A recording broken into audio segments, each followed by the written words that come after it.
Goeiemôre almal, dit is Woensdagoggend, dis die 23ste April, jaar 2025, se lieflike dag deur Abba geskenk aan ieder en elkeen van ons. My naam is Sonja Gerber en vanoggend gaan ons 'n bietjie gesels rondom bekering. Om tot bekering te kom, beteken letterlik dat jy in jou spore omdraai en in die teenoorgestelde rigting begin loop. Wêreldse mense loop op 'n pad wat weg van God af lei. Daarop roep hy ons om ons te bekeer en om te draai en agter hom aan te loop. Jy moet eers die diepte en kwaadaardigheid van jou sonde besef voordat jy gaan omdraai.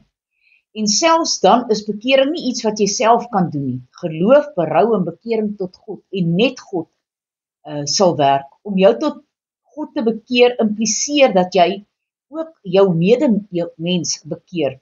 Dan stap jy nie meer gevoelloos by jou broer of jou suster verby nie. Want nou bemin jy mense en gebruik jy dinge en nie andersom soos vroeër nie. Halleluja. Kom ons lees uit God se woord uit. Die eerste gedeelte sal wees 1 Konings 21 vers 21 tot 29. Kyk, ek gaan onheil bring oor jou en jou skoon wegvee en ek sal van Agab uitroei al wat manlik is in Israel sonder uitsondering. En ek sal jou huis maak soos die huis van Jerobeam, die seun van Nebat, en soos die huis van Baasa, die seun van Ahia, weens die geterg waarmee jy my geterg het, en dat jy Israel laat sondig het. En ook oor Isebel het die Here gespreek en gesê, die honde sal Isebel eet uit die voorskans van Jesreel. Die een wat van Agab in die stad sterwe, hom sal die honde eet, en wie in die veld sterwe, sal die voëls van die hemel eet. Waarlik, daar was niemand soos Agab wat homself verkoop het om te doen wat verkeerd is in die oë van die Here nie, omdat sy vrou Isebel hom verlei het, en hy het baie afskuwelik gehandel, deur agter die drekgode aan te loop, net soos die Amorite gedoen het, wat die Here voor die kinders van Israel uitverdryf het. En toe Agab hierdie woorde hoor, het hy sy klere geskeur en 'n roukleed om sy lyf gebind en gevas.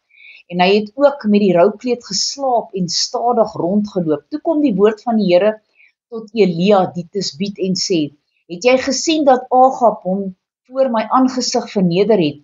Omdat hy hom voor my aangesig verneder het, sal ek die onheil in sy dae nie bring nie, maar in die dae van sy seun sal ek die onheil oor sy huis bring.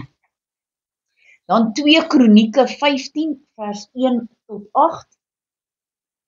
Toe het die gees van die Here van God op Asaria die seun van Obed gekom, en hy het uitgegaan om Asa te ontmoet en vir hom gesê, luister na my Asa, en die hele Judea en Benjamin, die Here is met julle en julle met hom, as julle met hom is, en as julle hom soek, dan sal hy hom deur julle laat vind, maar as julle hom verlaat, sal hy julle verlaat. En daar was baie dae dat Israel sonder die ware God was, en sonder 'n lerende priester en sonder wet. Maar as hulle in die nood tot die Here, die God van Israel bekeer het en hom gesoek het, het hy hom deur hulle laat vind. En in die tye was daar geen vrede vir wie uit of ingegaan het nie, maar 'n groot beroering oor al die inwoners van die lande. En die nasie het teen nasie en die stad teen stad gebots, omdat God hulle deur allerhande nood en verwarring gebring het. Wees julle dan sterk en laat julle hande nie slap hang nie, want daar is loon volgens julle werk. En toe Asa hierdie woorde en die profesie hoor wat Asaria die seun van Obed gespreek het, het hy moed geskep en die verfoeisels verwyder uit die hele land van Juda en Benjamin en uit die stede wat hy op die gebergte Efraim ingeneem het. En die altaar van die Here wat voor die voorportaal van die Here was, het hy herstel. Halleluja. En dan, daar's 'n loon vir bekering, Job 22 verse 21 tot 30. Sluit tog vriendskap met hom, en hom is in 'n hoofletter, sodat jy vrede kan hê, daardeur sal goeie dinge oor jou kom. Neem jou tog uit sy mond onderrig aan, en lees sy woorde weg in jou hart. As jy tot die Almagtige terugkeer, sal jy gebou word as jy die onreg verwyder uit jou tent, en gooi die gouderts in die stof en tussen die rotse van die spruite die goud van Ofir, dan sal die Almagtige jou gouderts wees en die stawe silwer vir jou. Want dan sal jy in die Almagtige jou verlustig en jou aangesig tot God ophef. Jy sal tot hom bid en hy sal jou verhoor en jy sal jou geloftes betaal. Besluit jy iets, dan kom dit tot stand en oor jou wees skyn 'n lig. Al die afdraand loop dan as jy dan afdraande loop, dan sê boontoe en hom wat neerslagtig is verlos hy. Hy red selfs hom wat nie onskuldig is nie. Ja, hy word gered deur die reinheid van jou hande. Halleluja. Kom ons bid saam. Almagtige God en Hemelse Vader, Here, baie dankie dat ons die voorreg het om tot bekering te kan kom. Dankie dat ons die voorreg het om tot U te kan nader en sê, Here, ek het berou oor wat ek gedoen het. Here, ek weet ek het gesondig.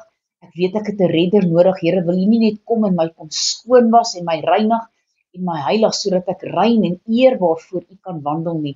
En ons loof en prys en eer die groot en heilige naam. Halleluja. Amen.